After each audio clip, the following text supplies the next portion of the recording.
Et en tant que psychiatre, quelle autre solution pouvez-vous proposer à vos patients? En fait, l'idée qui justifie la prescription d'antidépresseurs, c'est une idée de problème cérébral, essentiellement une difficulté liée à on va dire des dosages de neuromédiateurs. Et en fait, on donne des antidépresseurs aux gens comme pour les compenser quelque chose, pour remplir quelque chose, pour là où il y a un manque, un vide ou une faiblesse chez eux. Donc cette idée de faiblesse du patient est évidemment ratifiée, enfin en tout cas validée par ce qu'on peut observer, mais on a appris aussi que, et je pense que ce qu'on appelle aujourd'hui l'hypnose ericksonienne va beaucoup dans ce sens-là, on a beaucoup appris à observer les ressources des patients.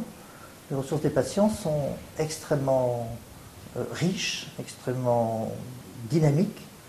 Encore faut-il pouvoir les activer, les amplifier. Et pour ça, il y a beaucoup de moyens possibles. Le premier moyen, c'est l'alliance thérapeutique, c'est-à-dire la rencontre que le patient peut faire avec un soignant qui connaît son métier, qui connaît la dépression, qui sait qu'il peut d'abord compter et tabler sur le développement de ses ressources pour que le patient aille mieux.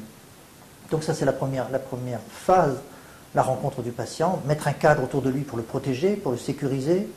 Donc le rencontrer, c'est prendre du temps, c'est le revoir éventuellement rapidement dans certaines formes de dépression, c'est lui expliquer que la plupart des dépressions guérissent très bien. C'est donc l'accompagner dans ce moment-là, de manière peut-être assez tranquille, mais être à côté de lui.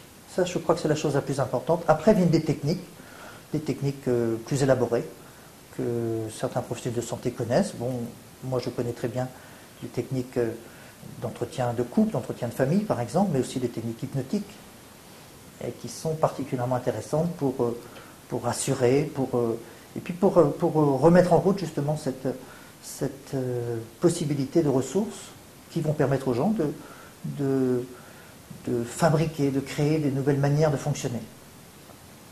Voilà un peu l'idée générale du travail que moi je fais auprès de mes patients.